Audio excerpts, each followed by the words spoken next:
Hey, everybody, before we start this evening's show, we got to take a quick time out to thank you, the amazing listeners who, quite frankly, we wouldn't be here without you. But a special shout out to our Patreon producers, our Platinum Executive producers, Mr. Corey Hicks over at twitch.tv/chicks_18. I swear it's not what it sounds like at all. He just streams video games. It's okay, children. Mr. Mark Moody over at youtube.com/outoflives with his amazing movie reviews. Our gold executive producers, Mike BC and Panache Malloy. Our executive producers, Stephen Iafridi, Joey Splatz, Carol Underwood, Dante Bellini Jr., Jared Gautier, Dude427, Kevin Austin. Hey, that's me. Josh Barboni, Tammy Ryan, Robert Miller, Tim Alf, Martini Jean, David Ray, and Jesse Armstrong. Thank you all so much. It really means the world to us. We put ourselves out on a limb here. We appreciate your little donations, and we in turn take them and reinvest it into this product to hopefully make it and our other Make Us Better partners better in the long run. So if you weren't aware, check out Sean Capri. He has rebooted, retuned, changed lanes on the Xbox Drive, and started that with our good buddy Luke Lore, the Insipid Ghost himself. Go check that out. I highly endorse it. But that's enough. It's time to start this evening's show. Hello, everyone, and welcome to this week's episode of Play Some Video Games, the only gaming podcast not breaking embargo dates on material. Looking at you, Forbes. It is I, your host, Kevin, and with me, making his triumphant return all the way from the West Coast, Dev, buddy. How are you, man? I am chilling like a villain, trying not to do no killing out here on the West Coast, just keeping it real chill. Today was a good day. Never had to take the 9 off safety. Mm-hmm. Fair enough. Go with that. And also with us, straight out of somewhat near Detroit, Mr. Lucas Rose. Now, before you talk, I have to remind you, this is not Fluxtaposed. This is a clean show for the most part, like a PG movie. So for reference, just to put it in terms that you can understand, being a film connoisseur and trained in the arts of film, PG rating indicates that parents may consider some material unsuitable for their young children. There may be some profanity and some depictions of violence, sensuality, and even a little brief nudity. But they're not deemed as intense to require parents to be strongly cautioned. There's no drug use whatsoever. So with that being said, Lucas, how are you, buddy? It's been a long time. Well, let me just put my drugs away real quick, I guess. All of my big plate of drugs I have. That pretty much just described Fluxtaposed right there, that PG rating. I mean, but then we got to throw in, the bad words every now and again. Then you get the R. I'm doing well. I'm glad to be here. I'm glad you came on. Everybody fights over Jason Lacey. I have no idea why. He's just got to be on everybody's show. He's the looker. I guess, but you're the one who does all the work. We know it. Behind the scenes, you're the one making Fluxtaposed kind of, sort of, sometimes work. I'm the Wozniak to his jobs. I'm behind the scenes. I'm the third-party controller. I'm not everyone's first pick, but I'm there when you need me. It gets the job done. Yeah. I get the job done. You may have to recalibrate the, thumbsticks one, but hey, probably wired instead of wireless. Probably can't pronounce the name, but yeah, I'm here when you need me. And that's all that matters. So now that that's out of the way, Lucas, we want to tell you this actually isn't a podcast. This is an intervention. Oh, Devin and I want you to come and pray with us. Yes. At the altar of GFUEL, my son. Yes, brother. I have been trying. So I will not lie. I have opened the page, the storefront.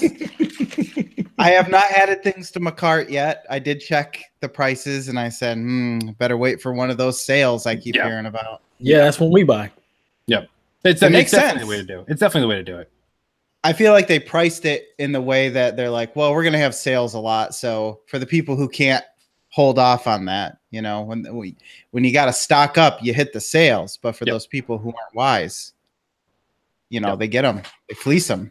No, it works. It works. Whenever they do buy one, get one, I get at least 4. So it's like, and I only paid 2, for 2, get a 4 in there. And it's 40 servings. So that lasts me quite some time. It's not like it's that bad. But yeah, and then Josh was supposed to be here initially, which would have been even better because all 3 of us drink GFUEL. So that joke would have come off even better. Yes. Yeah. I foresee myself being there one day. There you go. My buddy at work, actually, he plays some games, but he's not really a gamer. But he does like the Tough Mudders or the Spartan races and stuff like that. Yeah. And I introduced him to it. I was like, hey, you know, give this a shot before your workout. You know, try this instead of your pre-workout type thing. And he did. He's like, this is actually really good. But for the first time, he had it before and after a race. And it was like the longest race he had run. He's like, I felt great. He's like, I want a sponsorship. I want them to sponsor me when I race from now on. You know, because it's sold on him, and he's like an athlete. But you know, hey, Yeah, Man, I've got my whole office on it. Like literally, pretty much the entire office. We are now on G Fuel. oh my gosh, it's spreading. Maybe I might have to be the last holdout and just be like, no, I can't do it. And then something's gonna show up on your doorstep. yeah. Just a note that says "drink me" and Drink me, like Alice in Wonderland paper bag. Yeah. Flavor. If you had to say one flavor that everyone has to try, both of you tell me. Are you a sweet guy or a tart guy though? Because that makes all the difference. Sweet. I'm gonna go with either Fazeberry or Swedish Fish. Then, if you like the sweet ones. Okay. I heard a lot of uproar about the Swedish Fish. There was a lot of questions, but I hear it's good. Okay. Yeah, we thought it was gonna be something weird, but it actually tastes just like Swedish Fish. Like they did an amazing job capturing the flavor of that candy. Wow. Yeah. Now, side note, Swedish Fish or Juju Fruits? Because No, Swedish Fish. Yeah. oh, come on, Juju Fruits? No way. Yeah, nah, bro. Some of the Juju fruits are nasty. You don't want to get like the wrong flavor. It's just gross. But Yeah. it's more flavors. There's more flavors in one package. Swedish Fish, you could just eat in one handful and you're done. I mean, you're not if doing it right then. yeah. You only need one good flavor. You don't need a variety. I If thought I that's knew the you case, guys. I'm going with gummy bears over Juju fruits too. They Well, can kick that's rocks true. all the way. Well, worms for me, but same thing basically. Depends Gummy depends on the worms, brand. not- Depends on the brand. Not actual worms. not just worms from the dirt. Fair enough. They are doing it's supposed to be out actually in August some point. They're doing cotton candy next, so maybe that'll be good for you up your alley. But Ooh, yeah. I don't know. I've had cotton candy flavored other things, and yeah, If you like, that's kind of hit or miss. I'd also suggest the rainbow sherbet. It's really good. that is really good. That's That kind of sounds like it's almost. I think the best way I'd describe it is like it's like you're drinking fruity pebbles. Yeah, I that's could what I'm get down drinking right now. All right, so maybe that's more up your alley then. You won't be scared of that one. Believe it or not, we're not sponsored by G Fuel as much as we'd love to be. We just want to poke fun. Do you have Amazon though, Lucas? Amazon Prime. Of course, I couldn't Okay. live without it. It is cheaper on Amazon. And if you have Prime, you don't pay shipping. You just don't Oh. necessarily have the option of every flavor. It kind of rotates, I see. but you can get it for like $27 for a tub that way. They don't ever do the buy one get one there. That's only I on was their just going to site. ask you that. Yeah, Amazon won't ever do the buy one get one. They only do those on the site for the 35 they are. But yeah, if you want just one to try, Amazon Prime, you could save like $10 that way and not pay shipping at all. So Yeah, I gotta typically get on those mine deals, from though. Amazon. Yeah, When you gotta like keep the shakes away because you're almost down to your last scoop, and you're like, yeah, you got to be like, do I really need this today? Or emergency rations, quick! yes, yes, Amazon 2-day delivery. completely. I like it. So, believe it or not, we're a video game podcast, everybody, not just a beverage podcast. This isn't Battle of the Beer or Battle of the G Fuel. We'll get to that stuff later. So, why don't we start things off as we always do? Talk a little bit about what we've been up to, what we've been playing. Not what you playing, because that's copywritten by Fluxtaposed. We can't say it. It's what have you been playing, Lucas? Why don't you go first? You're the guest.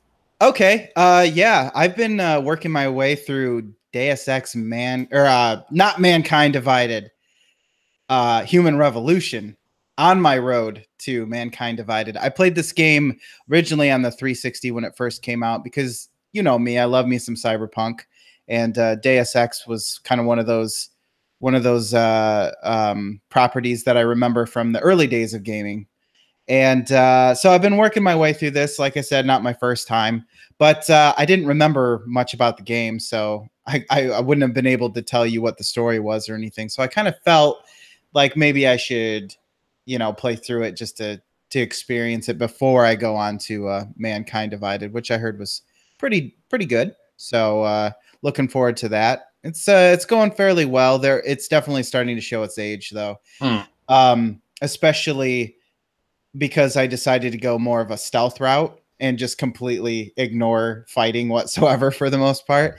And it kind of mandates some boss fights through the story that you pretty much have no choice but to do.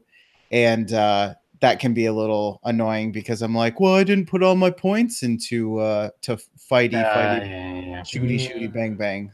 So that's a little bit obnoxious, and also just because you don't really feel very powerful until later in the game because you're supposed to be like this cybered up dude who has all these powers and everything, but you're just like, oh, hold on, I gotta unlock it with these character points, basically. So you're not really that good at what you do until much later in the game. So it's got some growing pains, but and it hasn't aged too well, but it's still fun, still very atmospheric, and I enjoy that. And then really the only other thing that I've been playing is Life is Strange. Oh, okay. Yeah, this one I've had on the back burner for forever, and I was playing through some Telltale games and kind of, I mean, if you're familiar with Telltale, they kind of, I don't feel like I can play many of their, even though they're different stories like Game of Thrones and Borderlands or whatever, I still feel like it's pretty similar in the writing and just the way, I don't know, there's just something about those games that are very Telltale, like they have that brand. So I was like, well, I kind of want a story game / very light adventuring where it's not a Telltale game. And I remember playing the first episode for free, and then I eventually bought the rest of the episodes. And just like a good drug deal, the first taste was free. Yeah, exactly. That's what it feels like. So I played through the first episode, and it wasn't too interesting because I had already played it, but, you know, got to start fresh. So I got to episodes 2 and 3, and I gotta say it's pulling me in with its interesting mix of supernatural or like superpowers and I guess high school drama, you know. Yeah. And so it's good to play a story-driven game. Of course, I don't want to really talk too much about it just because if you're gives it away, yeah. Yeah. That's the only reason to play it. It's a story-driven game. If I tell you what the story is, you'd be like, I don't really need to play that now. I guess I'll just you don't play it for the sweet combat mechanics or anything like that. So exactly. So having a good old time with that, and that's pretty much it. Honestly, I need to finish Mario Rabbids Kingdom Battle thing. That's a great game. That's a great game. I'm on the last level. I just have to pick. I know once I pick it up, I just got through the mid boss. Very annoying fight, by the way. Yes, the mech suit. Yep. And got through that, and then I was like, okay, I can be done with this for like a week or two as I take a breather from that horrible, ridiculous battle. Yeah, so. No throwing your switch. Now that you're playing the very first Life is Strange, or well, the not first before the storm, not no, you know, right. Okay. Again, working my way up to those, and there's a second one to be released here soon, I think. Yeah, right? there's Before the Storm is technically the prequel, which came out after the one you're playing now. And then now the sequel, Life is Strange 2, is coming out, I think, next month or the month. I don't know. Donnie has it already pre-ordered for us on Xbox. I don't know. Okay. I wasn't a big fan of the original one, but I may have to try it again. Like, I don't know. I played the first episode, and I was kind of like, man, it was too teenage angsty for me. But the first I appreciated what it did. The first episode did not draw me in the first or second time, really. But there was something more. I felt like that happened with me. I was playing Telltale's Game of Thrones. I went through 2 episodes of that game before I really even cared about what was going on. I don't know why. I think that's just kind of with the story-driven type games, and you don't know any of these characters. And honestly, the main character, I don't really like her, or at least I didn't like her that much at first. Kind of just blah, very blah. Yeah. But eventually, there's enough mystery about what's happening with the weird weather that they're having. Like they have snow and an eclipse and stuff like this, and that kind of stuff is what's driving me forward. That's fair. Now I don't know if they did it on PC or not, but you might be able to get it. They did at least on consoles before Life is Strange 2 came out. They came out with the Awesome Adventures of Captain Spirit. That's what which is like the prequel. Yeah, that's what made me want to. I did play it or no? Okay, it supposedly has nothing to do with these stories. Okay. Like Life is Strange 2, Donnie is telling me I don't need to go back and play the old ones. I can just play Life is Strange 2. Like it doesn't carry over. It's like Final Fantasy, where it's like it's in the same world, but it's none of the same people kind of thing. So I really, really liked that, but I did not like Life is Strange. So that's kind of why I'm like, okay, I'll give Life is Strange 2 a shot, because if this is how it's going to be, I like what they did in Captain Spirit was fun. So okay, yeah, knowing that now, maybe I'll play that after this with it being yeah, it has no ties to those other two games at all. Okay, so good to know then. yeah, no, definitely that one's worth it. So definitely play that. Cool. Devman, you playing anything besides Destiny 2, or is it still just Destiny 2 on that grind? I mean, I gotta tell you, you guys did not sell me on Life is Strange. Nah, that's not a dev game. Far away from that. Other than Destiny 2, I've been playing a little bit of Far Cry, but no, man, Destiny 2 is ramping up big time. Like we've got in 2 weeks, we have like an intro to Forsaken, and then we have Forsaken the week afterwards, and we just have this Solstice of Heroes event right now where you're able to get your like really nice armor up to level 400, and just all these little quality of life changes and tweaks and stuff like that. And they've added a lot of stuff to actually go after. So you're getting that Destiny Year One feel, and it's been awesome. Like my clan, we've been super active. We've been on pretty much every day, helping each other out, trying to get all the triumphs and all the achievements and everything, and get all the gear. So it's been great. So that's really all I've had time for, because life, like Coach said, is giving me a swift kick to the groin, and we're just still trying to catch up from that. But other than that, yeah, D2 has been where it's been at for me. That's good. You love it anyway, so there's absolutely nothing wrong with that. And it's new content. It's not like you're playing the same game, like Caroline with Xenoblade 2. Right. At least Destiny gets different after 200 hours. And I think Lucas is muted, even though it looks like he's saying something. Yeah, turn my mic off. That makes it. There's a really inconvenient switch that turns your mic off, and it's like right in the middle of the microphone. I was saying, or Octopath Traveler. That game, Octopath is good though. Yeah, that actually looks. I didn't give that. Octopath is really play that. Yeah, I need to sink more time in Destiny too. By the way, I played a little bit and I liked. I actually even streamed a little bit and I liked it, but I was kind of hoping some people would jump on the bandwagon because they were like, "Oh, is that in the Humble Bundle? Is that in the Humble Bundle? How much is that? Yeah, that's right. Can I get that? Is it too late?" And then it was. I thought somebody was going to buy it, and I was like, "Okay, I'll just wait for them." And then nobody purchased it in time. They were like, "All right, I'm ready to buy," and then it's like, "Nah, man, that was like a week ago. You missed it." The sad part is it keeps going on sale. Like I have it on PC, but I don't have a PC, Lucas. I'm sorry. That's right. It hurts me. It hurts. He's got an awesome graphics card though. He's not using. I really do. I can show you right now. It's just sitting here in the box, looking real pretty. I'll trade you. I got one in my computer. I can rip out and send to you, and you can send me that one. No, it's okay. We'll just keep playing, stare at it in the box. Pretty much greatest game ever. There you go. All right. So for me, I'm finally getting back on track now that I've gotten like the last 2 review games we've done out of the way. I can kind of go back to playing what I actually want to play. So I'm still chipping away at God of War. That game is so good. It is so good. Just the combat is just the satisfaction you get from swinging that axe and everything like that is just so good. And the story is intriguing enough to keep me hooked in. So I'm slowly doing little bit by little bit there because a certain game hit Game Pass. And I was like, I should probably give this a shot. And I freaking love it. And that is Doom. Mm-hmm. Yes, Doom. I've been feeling the need to play that again. Yeah, I downloaded it.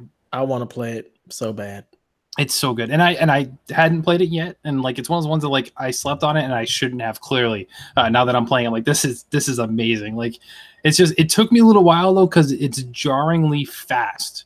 Yeah. Like, and I know that that's something they all said, but like once you actually experience it, you're like, holy crap. Like it is super fast to get used to that and stuff. But especially when you're coming off from a lot of games now where it's like cover shooter or at least slow paced, methodical.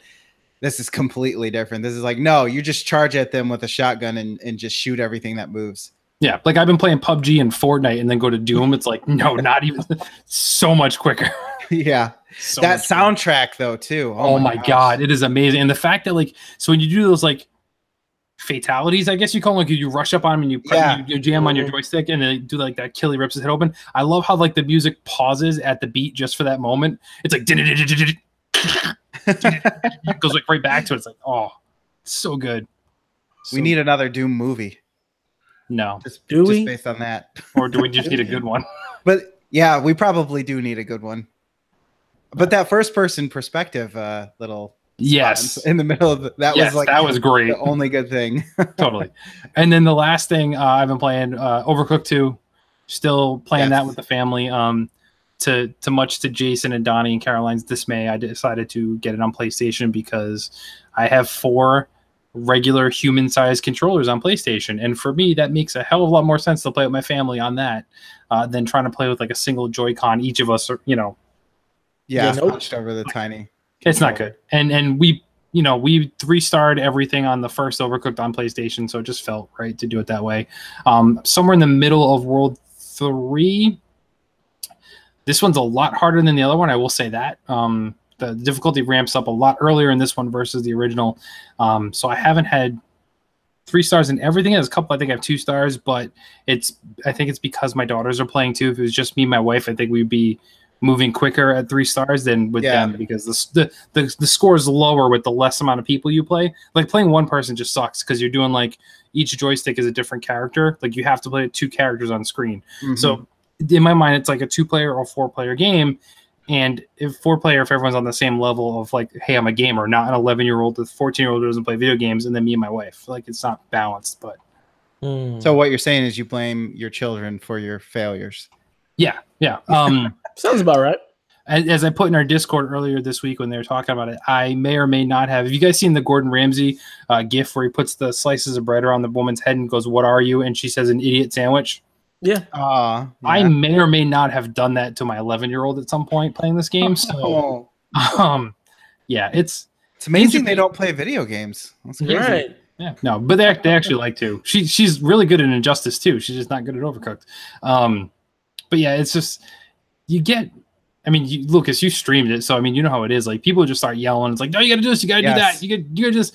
And if everybody's that person that doesn't want to take charge, it just gets to be trouble. If everybody starts just doing their own thing, it doesn't work. So a lot of times it's like, what are you doing? Put that down. I'm doing this. Or no, you stay and clean the dishes. Like it's just these things here. You just start nipping at each other. Hell's Kitchen. Yeah, exactly. In Japan, they do call the game like Divorce Kitchen. Is like what it's affectionately known as in Japan. Wow. Because it just causes people to yell at each other. So yeah, we're just playing that whenever we can and not trying to kill each other in the process. So it is what it is.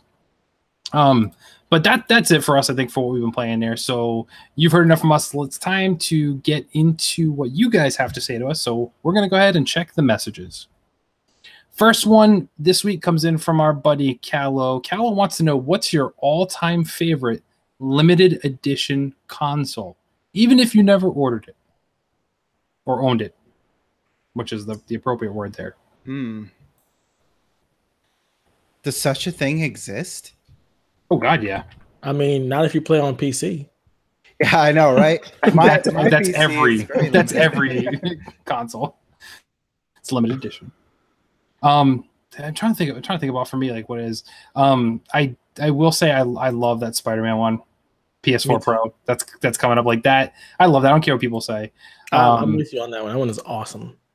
Yeah, so I mean, something like that would be great. I mean, they've done a bunch of Call of Duty. They've done a bunch of Star Wars ones. I don't think. Yeah, I was gonna say I liked the Star Wars Xbox. The one that made the R2D2 noises and stuff. Or yeah, but it came with a gold controller and it's like shiny, and I kind of feel like that would get. I would rather have like a textured gold controller, not a smooth gold controller. I can just imagine that feeling kind of cheap. Yes, yeah, totally. It absolutely did, and it would chip too. It was terrible. We had a demo. It was. Oh yeah. Ugh. Yeah, that's true. That's not a good look. Chipped fake gold. Just trying to think. Did they ever? We didn't get like the limited edition consoles and stuff like that until like what, the PS3 360 era. Like I can't remember anything. I don't remember anything prior to that. Yeah. You know, I don't know, like a Pikachu N64 or something like that. But other than that, I can't think of anything outside of Nintendo based before. There's clear Xbox, like the crystal green.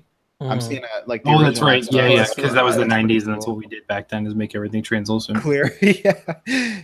Speaking of translucent, the new the 50 million or 500 million whatever PS4, that thing looks dope. The blue translucent with the blue gold one. Yeah. Oh, that looks sexy. That's a pretty hot looking one. The other ones I like too is the 3DS XL is the one they did to look like the NES, and the one that looks like the SNES. Yeah, those are cool. Those are kind of cool too. But yeah, I think that Spider-Man or the PlayStation 4 one that you mentioned there too, the celebratory one, is like those I think are my favorite ones that I've seen. Yeah, I would probably have to go with those as well, and then also throw in the 25th anniversary PS4 that looks like the PS1, has the Yes. same color. Like that one Yeah. was dope too. That was cool too. And Lucas is just flipping through Google right now. I'm just looking through. Well, it's hard to tell if they're actually limited edition or if somebody just skinned them. Customs, yeah. That's true. That's true. So that's all right. So our other question comes from one of our platinum executive producers, Mr. Moody. With Bethesda blocking a sale of a used game, do we think sooner rather than later everything will go digital? Especially Bethesda, they're going to make that move first, bringing a closer end to used games. So I will preface here the question, not the question, but the statement, the press release that came out, the headline, go shocker here, was a little misleading at first. So Bethesda wasn't blocking the sale of a used game per se. What Bethesda was saying was that this person basically was reselling their pre-owned copy of, I think it was like The Evil Within 2, which he bought but never unwrapped, and claiming it was new. However, Bethesda was making the statement that, like, hey, any warranty or guarantee you had is voided once you resell it if you've already purchased it. It's only considered new if it comes from a authorized seller, aka somebody that purchased it from Bethesda, not somebody who bought it from somebody else. Okay. So they kind of gave them like a cease and desist, like, hey, you can't sell our stuff and claim it's new anymore. They have to go buy something there too. So it's kind of a weird thing where Bethesda kind of attacked this person for really no reason. It's not like this person's like a massive multi-seller, like, I'm selling 100 copies of this game, and it's one guy. So it was a little weird that they did it, but they seem to be in the headlines a lot lately, Bethesda, for other reasons that have been covered on other shows there too. So I do think we are slowly still transitioning to that point where pre-owned games, used games, are going to kind of start trickling away to an end. I think everyone sees through the fact that, like, GameStop pays virtually nothing for them, but yet charges you near full price for it at that point. It's like kind of crazy to do that anymore. Just buy it digital and you have it. You don't need to worry about just scratching or anything like that there too. So Bethesda might be making a move in that. I'm not necessarily sure that this is them planting their flagpole saying, like, hey, we're not going to allow this anymore. We're going to move to digital. But it just seems like a weird fight for them to pick for what appered to be no reason at all. Yeah, how'd they even find that one guy that just seems so no random? idea. Like, how do you find this one dude who's like pushing this off as new? Like, really? Like, y'all have just like internet assassins looking for people to sell your stuff right now? Like, it's nonsense. It's really weird. Well, my question is, when's the last time anyone used a warranty on a game? Like, right.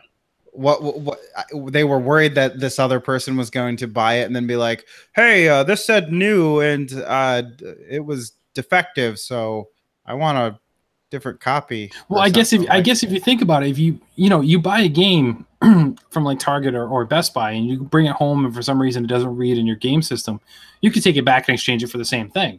True. In this case, you would not be able to do that. You purchased it from this person.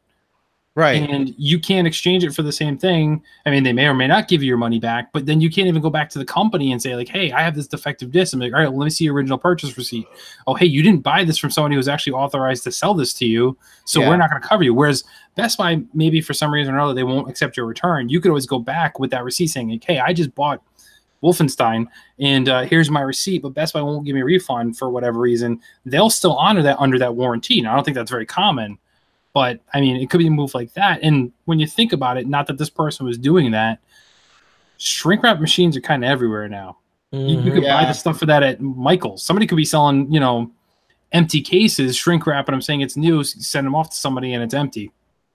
I wonder if they were posing themselves as like a third-party seller, like on Amazon, like a game store that's quite possible. Yeah, I wasn't able to find the actual original listing because it was taken down due to this. So I wasn't able to look into that, but yeah, it's kind of weird. But I don't know. I don't think I don't think that physical copies are going to go away completely. There's always going to be those collectors that want to have the physical copy. I will say that with the Switch, I have found the first time that I felt like I didn't want a physical copy over a digital because I hate having to something about getting those little cards out is very obnoxious. I'm terrified you're gonna lose them. Like, that's what I was with me. I'm like, oh my god, these things are so small. They're smaller than the 3DS one. So it's like, yeah, that's true. So, but a lot of the time you buy a physical copy or like a steel book and the game's not even in there anyway. So it's just like, well, nobody will know, You know, you'll have the case that you can display on your shelf or whatever, and just don't let anyone look inside. I personally wish more of the collector's editions came with digital copies because I don't want the discs.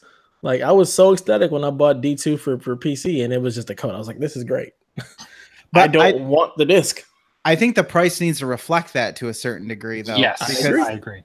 The digital being the same price is just a little weird.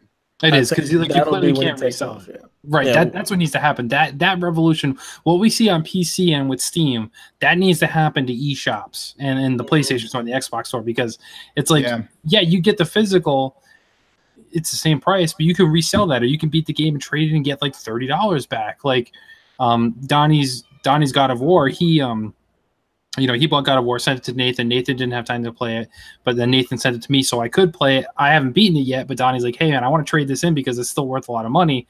And I was like, well, what's the trade-in value? And the trade-in value now is $25 at GameStop. So I sent Donnie a $25 like Xbox gift card. I'm like, here you go. Here's the money for it. And I'm going to keep playing God of War. Like, it's all said and done. But it's like, if you do it digital, you would still have paid $60 for God of War, and you cannot do anything with that.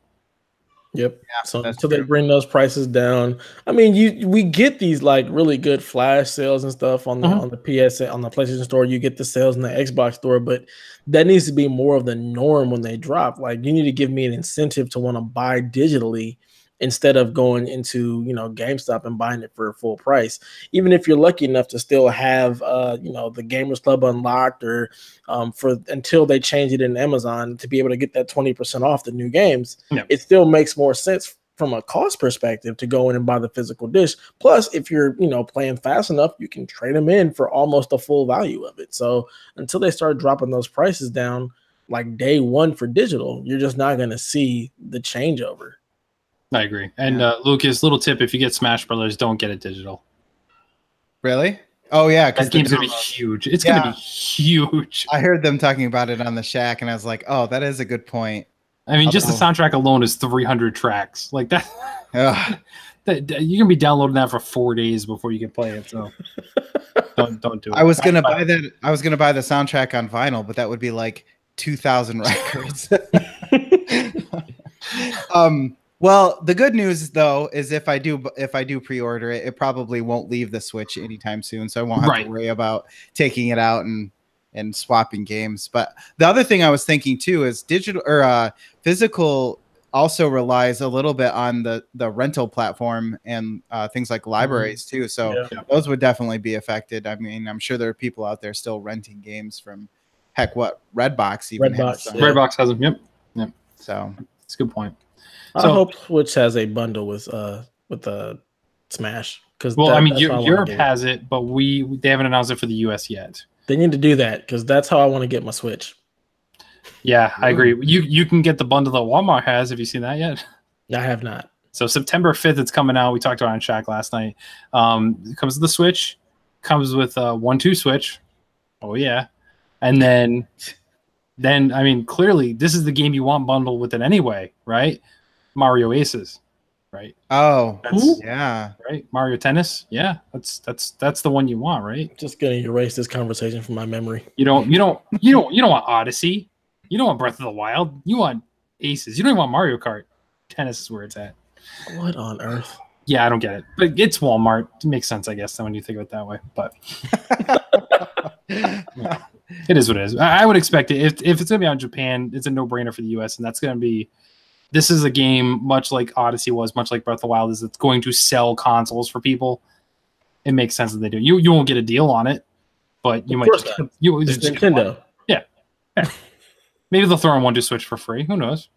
All right. So thank you, Mr. Rudy, for the question there. The last one comes in from Josh, who, when he decided to skip out on tonight because he's been on like the last 3 episodes, I said, okay, but you have to give us a question. So his is, now that Disney has officially parted ways with James Gunn. There was a lot of controversy and talk that they were reconsidering a meeting with him, but they've now flat out said, nope, not going to happen. Who would you like to see sitting in that director's chair? I don't have an answer because I really don't follow directors enough to even consider anybody. So I don't have an answer for that. For the third Guardians? Yeah. What's his name who directed Iron Man, Jon Favreau. Oh, Favreau. yeah. I think he would probably be the best suited with experience in the Marvel universe and the kind of humor that he could bring. It probably still wouldn't be the same, but I think that it would be close enough that most people wouldn't even notice. That's a really good one. I didn't even think of that when I saw the question either. Because, well, I agree with you. That'd be a really good pick. I'm not sure what his availability is because he's doing the live action Lion King movie. Oh gosh, that's right. Because he did the Jungle Book one that was amazing, and then like, well, you did animals once, let's do it again and take the better story. I was hoping you were going to say he was doing Chef 2, though. Or I think it was called Chef, right? Yes, the food truck story. Yeah. Darn. Maybe next year. Yeah. For me, it's kind of a pipe dream here, but I think these both. I have two answers. They both fit, but in very, very different ways. One is J.J. Abrams. Just because of the space experience, Star Trek to Star Wars. Like, and I'm a fan of what J.J. Abrams does. He, to me, is very similar to Steven Spielberg when Spielberg was good. Yeah, that's what I was going to say. Like, he reminds me of that. So, like, he still has it, I think. So I'd like to see him given different opportunities. And I think this is one that, while not, the comedic chops isn't really necessarily in his wheelhouse, but I think the episode, the odyssey of it all, the galaxies and stuff like the scope of it is within his range. And the second one's a little weirder, but go with me here. Okay. Kevin Smith. I could see that from his comic book experience. Right. Not the recent Kevin Smith we've seen with like Tusk. And I mean, Yoga Hosers to a lesser extent, that wasn't as bad as Tusk, but like the good Kevin Smith and the grounded Kevin Smith that we're seeing, kind of, he's getting back to it now. It seems like,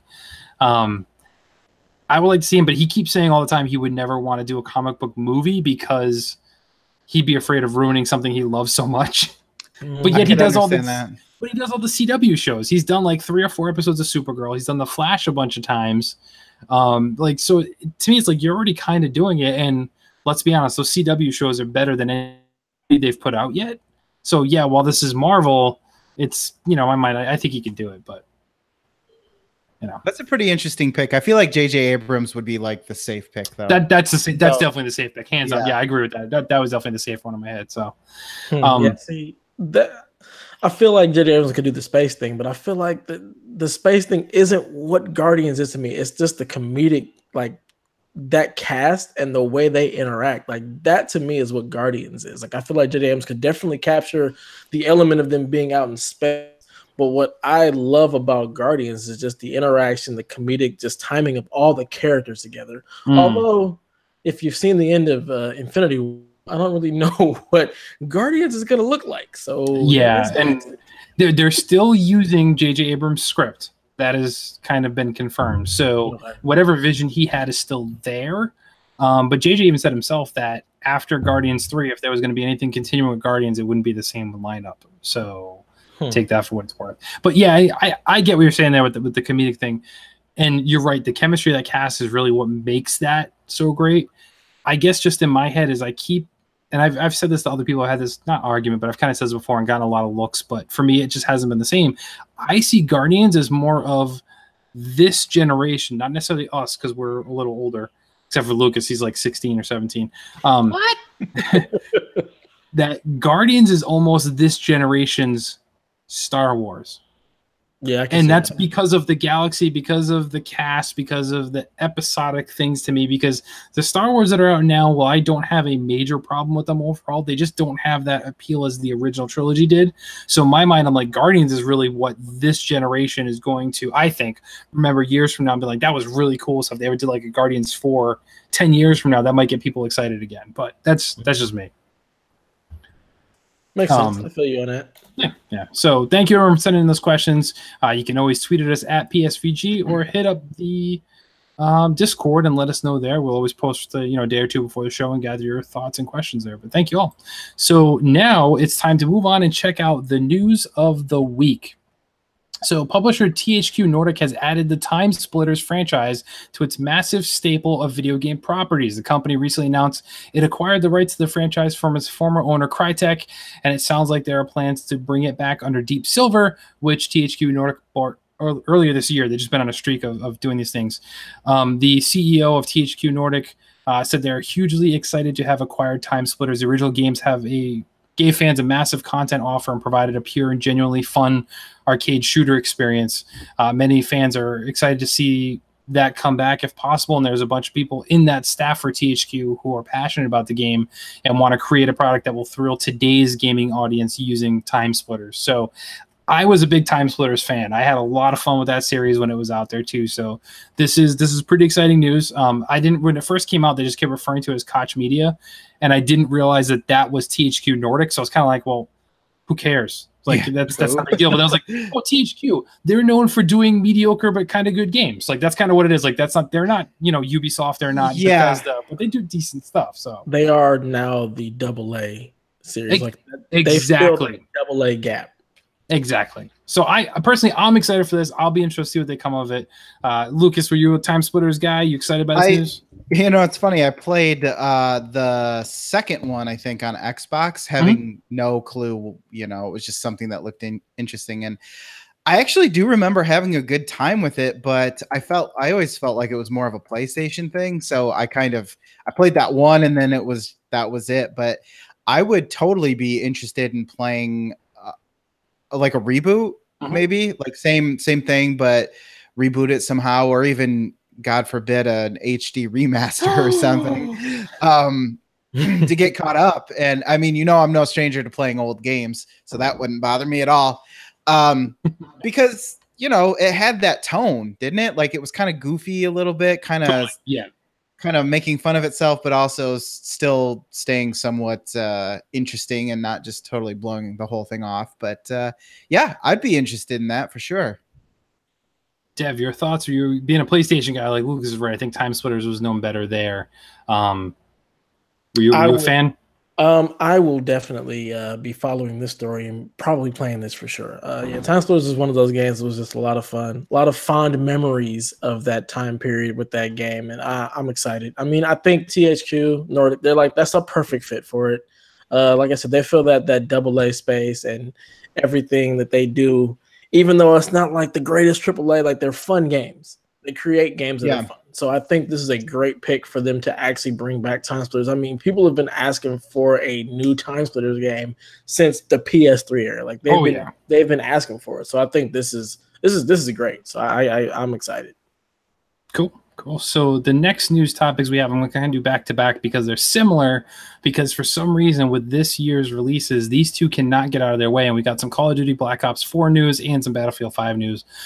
So Call of Duty Black Ops 4 take on Battle Royale multiplayer modes Blackout will be available for the first time starting September 10th during a limited beta. Activision Treyarch confirmed the other day. PlayStation 4 owners will get the first crack at Blackout beta once again because their deal they have with PlayStation. Not clear whether or not Xbox One or Windows PC players will be able to jump into it, but the first multiplayer beta was on PS4 a week ahead of the other platforms there too. So they teased a little bit more about Blackout, noting players will be able to play solo, duo, or squad of 4 players, just like Fortnite, just like PUBG. Noting it's not clear how many total players the Blackout mode will support, whether or not it'll be like the 100 players, it's going to be something less, or maybe even more, who knows. And then Battlefield 5's latest trailer that came out of GameCon got a view about just about everything from tanks climbing over the rubble of bombed out cities so you can fully destruct the environments again, to aerial combat that was showing off a little bit of E3, the different locations in multiplayer. But they gave a look at their upcoming Battle Royale mode 2 as well, noting that, like, hey, don't forget us, we're still doing it too. Keeping in mind that Battlefield 5 has a single-player story campaign, has multiplayer modes. All DLC is supposed to be free for Battlefield 5, whereas Call of Duty's charging you for the DLC. They have no single player, and it's multiplayer only, so this war continues. But every time Call of Duty seems to put out any little bit of news, Battlefield's right there saying, like, oh, hey, by the way, we're doing it better. Here you go. So I have Battlefield 5 pre-ordered already. Donnie and I will be playing that on Xbox One because my brother-in-law is a huge Battlefield fan, so he wanted me to play with him. So we went ahead and did that. So I'm excited, I think, more for Battlefield 5. I did play the Call of Duty beta. This is the multiplayer beta, not the Battle Royale beta, a little bit, and it was okay. It just felt like more Call of Duty, which for those people, that's a fine thing. But for me, I was looking for something a little different. Didn't quite get it there. So I'm on Team Battlefield for this one here. Dev, your thoughts? Call of Duty can go away forever. There's nothing about Call of Duty that has excited me since Modern Warfare 3. So that's going to be an easy pass for me. Battlefield, I've always liked the feel of more than Call of Duty anyway. So if I were to play either one of them, it would definitely be Battlefield 5, and I'd probably play it on the Xbox because that's where all you people seem to be lately. So I think that'll be a probably like Christmas time pickup for me. You could buy it for PC and then set the game case next to your unused video card and just look at them. I could do that. That's not fun. As for me, I've always been a Battlefield guy too. I look at Call of Duty as like a sport now. It's just in a sports game. It keeps coming out and it refreshes the roster and maybe new graphical updates, and that's about it. But the basic gameplay still stays the same. I say that as somebody who hasn't played one since like Modern Warfare 2. But anyway, take that with a grain of salt. But I missed what was it? Battlefield 1 was the last one that came out. Yeah. Mm-hmm. Yep. But I've always enjoyed to snag the title, the Battlefield of Battlefield, in that it always felt more like it was alive because you have the vehicles. It felt like a big sandbox, and I appreciate that more. So if I was going to choose between the two, I would definitely be doing Battlefield 5, regardless of Battle Royale or not. I could really care less about that, honestly, but not because I hate it. I mean, I don't care that somebody like they're choosing to implement it. It's probably a smart idea, but it wouldn't. I don't know, something about crouching in the corner of a building for 2 hours and then die as the top 10 and never took a shot. Yeah, exactly. Doesn't really appeal to me. So fair enough. So our last news story I have here, this one's a little bit longer. As we mentioned kind of earlier, Bethesda's kind of in the news all over the place lately, between the story we talked about, between them taking shots at Sony basically for the Elder Scrolls card game, saying that like, hey, if you don't do cross-platform play and progression saves across platforms, we're not bringing the game to you. You know, they're just taking shots at kind of all over the place. But they did a huge panel this past weekend at QuakeCon, but you can watch the whole thing online. But they talked a lot about one of my favorites, Fallout and Fallout 76. So they gave us some upcoming news there too. The special perks, basically. So I know, Lucas, you're familiar. I'm not sure, Dev, how your background on Fallout, but you know how special works. This one, it does return, but players find it this time as a card-based perk system. So in other words, a higher players' numbers for the attribute, the more perk cards they can apply. So higher special traits mean players can rank up cards, boosting their effects. So it's kind of a different progression to the special systems and the perks, the way it's going to work. It's going to be a little bit different there, which is fine. Bethesda also said they're being super mindful about player versus player combat because there will be people there that will be hell-bent on just running around killing other people and not even playing what Fallout 76 is supposed to be, like the missions or like that. Like they're just going to go on a serial killer or murdering spree. So the developers kind of thought of a way to do this and almost implementing a Nemesis-like system from Shadow Mordor. And the exact quote is, we're going to turn the a-holes into interesting content. So if you kill another human, that puts a bounty on his head. And a revenge system in there will allow you to be seen on the map in multiplayer for other people to come hunt you for a caps reward. So like if somebody's walking around killing other people, they're going to have a higher bounty on their head, and it's going to give you the incentive, maybe the person that plays properly, to hunt that person down. You're not going to get a bounty on your head for killing them, but you're going to gain a ton of caps or gear for killing him this way.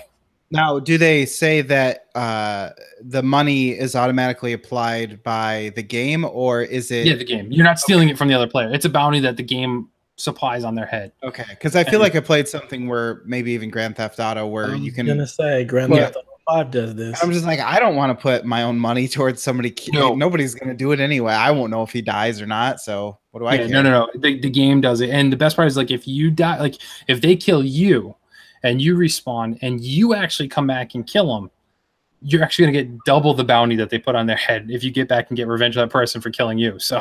Oh wow. Yeah, so it just kind of adds a just interesting dynamic that might, you know, those things, there's still going to be the jerks out there that's going to kill people. And I think every player at some point is going to be like, let me kill this dude and see what happens. Yeah. So it's going to happen, but at least they made it some sort of a deterrent from somebody just doing it all the time. and giving you a different activity, using it to make a new activity for the game. So it's kind of cool there too. There'll be numerous customization options during the character creation process. Even Fallout 4 had a ton of ways you can customize your character. But appearances this time can be changed at any time. So you're not locked into that character at the beginning of the story. You can kind of tweak your player as you go along the game if you want. And they did pledge that mods will be supported in some form. They're not sure how it's going to work yet because of the online nature of Fallout 76. It's going to be something complicated if mods are going to be implemented in one person, but you're not using the mod, how it's going to work. But they said they are 100% committed to it, to making it happen. And they said the same thing for Fallout 4 and getting mods on consoles, and they managed to do that. Now, PlayStation took a hell of a lot longer than Xbox, but they still did it. So I trust in Bethesda to get it happening. So reminder, Fallout 76 launches on PlayStation 4, Windows PC, Xbox One on November 14th. And the multiplayer beta will be coming in October for those people who pre-ordered, or I'm sure Bethesda will do some key giveaways and stuff like that to get in on it and try it out ahead of time there too. So, Dev, are you a Fallout guy? Does any of this news excite you? You interested in 76? Oh, yeah. I definitely enjoy Fallout. It's just one of those games I never finished because they're so long. But yeah, they are. Other than that, yeah, I love Fallout. Fallouts are always fun. So I enjoy what they're doing with the griefers, because it's not fun running around and constantly getting killed by this dude over and over again. So we can like turn that into content where, yeah, now this guy's got a bounty on his head, so now everybody's aware of where he's at. Now we can just go kill this dude and end his grief spree. That actually turns that into a much more enjoyable way of dealing with the griefers instead of just trying to avoid them or going into a different lobby or whatnot. So I think that's excellent. I do like what they're doing with the special system, just changing it up, like just adding just new and interesting ways to play Fallout. That's what I see this as, and it's exciting. I think it's cool. I mean, it's a multiplayer Fallout. We haven't really had anything like that before, so it'll be really interesting because I'm definitely looking forward to nuking somebody. Definitely, and I'm excited for it too. And you say you haven't beaten one, so you haven't done Fallout 3 like 8 times like me? Absolutely not. No. Okay, that's just me. So Lucas, having played through 3 somewhat recently and then New Vegas again, and you're doing some DLC, or you just did some DLC. I did most of the DLC. Yeah. So are you excited for this one? Are you on board? I'm cautious about this one, man. I'm a little worried. I mean, you can, I guess to put it plainly, my worry is that it's Fallout skinned Rust or something like that, where you just base building and collecting resources, and that just sounds awful to me. But if it is more like Fallout, at least like Fallout 4, I could even be fine with. I would be willing to give it a try. Like I said, I would be willing to try, like, participate in betas and anything like that. But I guess my question is, like, if I get a suit of power armor and then I die, what happens to my stuff? Is that like, how fun is it going to be to become, if you lose everything? And then you just lose everything to some griefer? Because I'm not really good at that type of thing where you can just attack anyone on sight if you feel like it. I'm usually the one who's getting killed. So I'm cautiously optimistic, I guess. I hope it's good. Yeah. I just don't know, what the game system is. Is it MMORPG-esque where the draw is to level up and stuff like that? Or is it like Rust where you build a community and you, like, that's kind of like the best thing to do is have a bunch of people building up a town or something, because I know you can do that. Yeah. And typically I don't fit into those very well given my availability these days. So it's kind of tough. Like it's kind of a hard sell for me, even though I do like Fallout and I do like some of the new things that they're bringing. Especially, you forgot in your little news article to talk about the selfie system and the new camera filters that they announced. Very important stuff. Oh yeah, that's huge. I'm with you a little bit. So I agree it's a hard sell for a lot of people. I'm kind of upset that this is going to be like the first Fallout that Donnie's probably really going to dive into it all, because I think he's going to hate it, and that makes me sad because I want people to like Fallout. Oh, he's going to hate it for sure. Right. Donnie, just don't go play 4 or 3, please. He won't sink in the time for that though. It'll be too slow paced for him. Like that's the thing. Like I kind of know what, and we talked about this on chat last night too. It was like he kind of knows that I know what he'd be into for the most part in games. So like I kind of know like, nah, don't play this or just skip this one. So unfortunately, you know, I want him to try it, and maybe the multiplayer thing is what hooks him in a little bit to play with somebody else. But yeah, I'm with you, Lucas. Like it's the settlement building and stuff like that in Fallout 4. That's my least favorite part. And luckily, it wasn't that mandatory for you to do that. So if this turns into something like you kind of have to do, that's going to kind of turn me off. They have said that they're still going to have like essentially a single player campaign. Like there's still going to be missions and stuff, just like the other Fallout games. It's just that there's other people in this world too that may or may not interact with you at all. So it's kind of like. But there aren't any NPCs though, right? No, see, I heard that there were, but it's not going to be like every town is necessarily going to have like tons of them. Like if you have to go to mission to do something, like they'll populate an NPC for that. Like if they say, "Hey, you have to get to the settlement and help this person," that they might be there. Well, so this article about stuff. Yeah, I was gonna say because this article is from a month ago, but it says there are no NPCs in Fallout 76, only other players and robots. So maybe it's the robots. The robots, yeah, that might be the thing then too. Which I mean, that's fine because that's fine. I'm just like, how is a Fallout story gonna work where there's no NPCs? Yeah, there has to be something. No, I'm there with you too. But like, I'm such a Fallout fanboy that I'm gonna try it anyway, and I just really hope it's good. But I'm with you that I'm cautious about it at the same time, where I'm like, I need to try and temper my expectations because this isn't more Fallout 4, which is what I want. But it's like that appeal of like, hey, maybe somebody else will play with me might make it better, even though much like you, I don't always have the availability when other people want to play. So right. Yeah, it's a big question mark for me, but I'm always it's like in the corner of my eye. Every time I see something, I stop and like read the headline about it or something just to see what's going on with it. Yeah, that's coming soon. We'll know soon enough, I'm sure. Once the beta hits, we'll get a little bit better idea, I think, as to what to expect from it, and then it'll be out shortly thereafter. But either way, my wife already said, she's like, "Hey, you want that?" I'm like, "Yeah, it's fall." She's like, "Cool, that'll be your birthday present." So my birthday's like 3 days before that. So I'm like, "All right, cool." So I know I'm gonna have it pre-ordered, and it'll be there for me on release day, so it's all good. You'll be streaming it too, right? Yeah. If I can get my computer working, yep. that's the thing. But yeah, so that's it. That's all I got for news, guys. So what do you say we wrap this thing up? Let's shut her down, if you will. But before we do, Dev, where can people find you and what you're working on, if anything?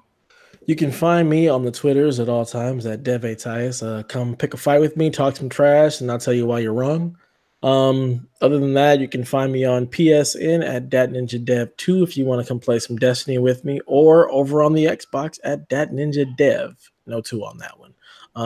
Other than that, I'm not working on a whole lot else just because life has just done some things to me. But hopefully I plan to get back into the writing game and streaming once stuff settles out for me, and that's where I'll be. Cool. And Lucas, where can people find you, sir, if they're not familiar with your wares? My wares. What are you buying? What are you buying? Selling? What the hell's going on here? What the hell? Careful. PG. No, hell is okay. 13. Hell, okay. HE double hockey sticks. Yeah. I'm on Twitter as well sometimes or so they tell me. My media manager tells me.